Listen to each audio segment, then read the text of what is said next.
kani nga manok kung mawala ni siya, ibig sabihin ilang gikuha nga atong ipuli sa bata. Mawala tong manok, ibig sabihin ilan ang ipuli. Ang hulat-hulat na lang ta kay klaro na kayo nga buhi ang bata. Karon nga maghulat ta sa reaction unsa joy kuan sa atong mga panghitabo ron sa mga piste, mga yawa na hatag sila sign mga siguro mga kung mawala ang manok kay, uy lantawa ingon lagi ko gikuha lagi nila ang manok kay ipuli nila ang bata.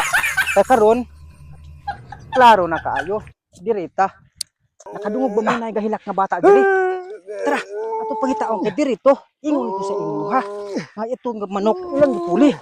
Naa diri ang katingog. Yawa mo distur mo sa taong libang. Tubol pa ta. Yawa mo. Sensya Ba na na ako matang Nami- nutong. abi na mo ito. Hilak-hilak man nga galibang ka. Itubol man day ka. Go.